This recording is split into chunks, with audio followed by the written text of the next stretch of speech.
President Biden's newly proposed budget for the 2024 fiscal year will lead to a record national debt, a watchdog has warned. The CRFB report notes the deficit would also grow $17 trillion in that span as spending would reach 25.2% of GDP while revenue would top out at 20.1% by 2033. A breakdown of the proposed budget showed most of the federal spending coming from expanding access and funding for pre-K and child care services, totaling $600 billion over the next decade.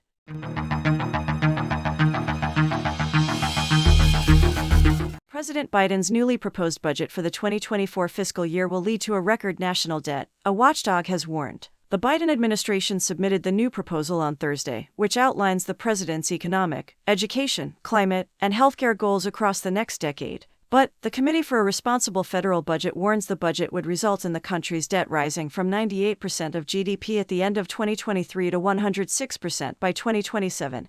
And then 110% by 2033. According to their analysis, despite some attempts at deficit reduction, nominal debt would nearly double, growing from $24.6 trillion to $43.6 trillion over the next decade. Debt under the president's budget would grow to a new record as a share of the economy over the next decade, the CRFB wrote in an analysis. This budget falls well short of the deficit reduction needed to put the nation on a sustainable fiscal path, the watchdog continued. We are disappointed that the spending cuts in this budget, given the massive spending growth in recent years, amount to less than 1% of the budget and are coupled by 4 times as much in spending increases. We are pleased the budget begins to address Medicare but extremely disappointed it neglects Social Security, putting seniors' benefits at risk. President Biden repeatedly defended his budget on social media Thursday, calling it a budget for the middle class. With my budget, we can reduce child poverty and increase child opportunity, he added. To support working parents, my budget expands access to affordable, high-quality child care for millions of families. And it invests in paid family and medical leave, so we will no longer be the only major economy without national paid leave. The CRFB report notes the deficit would also grow $17 trillion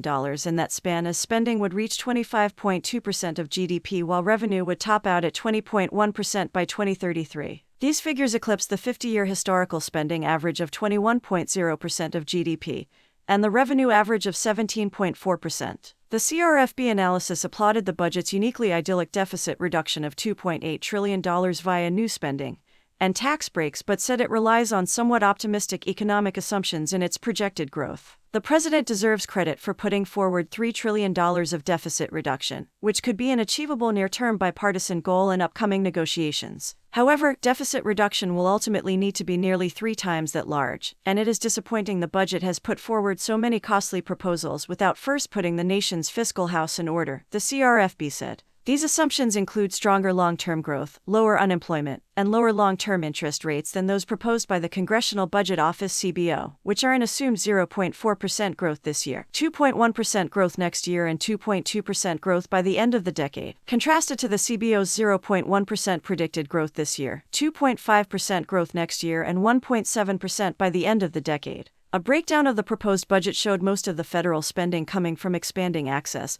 and funding for pre-K and child care services, totaling $600 billion over the next decade. Other spending costs come from establishing national paid family and medical leave $325 billion, offering free community college and increasing other higher education spending $217 billion, and supporting affordable housing policies $105 billion. The budget also bolsters the Affordable Care Act and national healthcare services by expanding and extending ACA subsidies and coverage $185 billion and increasing other healthcare and long-term care spending $309 billion. The budget also intends to expand the child tax credit costing $435 billion and the earned income tax credit $156 billion. Cost savings and spending reductions come from lower prescription drug and health costs, saving $227 billion over the next decade. It also reduces defense discretionary spending by $211 billion. The budget also proposes increasing the corporate income tax rate, establishing a new 25% billionaire tax minimum, and reducing the tax gap, saving $1.4 trillion, $437 billion, and $119 billion, respectively. CRFB President Maya McGuinness opined the budget does not go far enough to eliminate record levels of spending, and would result in a new record high debt. The president's budget would borrow $19 trillion through 2033 and increase the debt to GDP ratio from 98% at the end of 2023 to 110% by 2033, McGuinness said in a statement Thursday. It would spend $10.2 trillion on interest payments on the national debt alone, more than it will spend on defense or Medicaid over the same time period. McGuinness added, most of this massive borrowing is the result of policies put in place years ago by Democratic and Republican administrations and Congresses alike, but it will require presidential leadership to enact real changes, and this budget does not go nearly far enough to make reining in our dangerous debt levels a top national priority. Republican lawmakers have criticized the budget proposal, saying it generates taxes, and more taxes and offers spending increases would worsen inflation in America.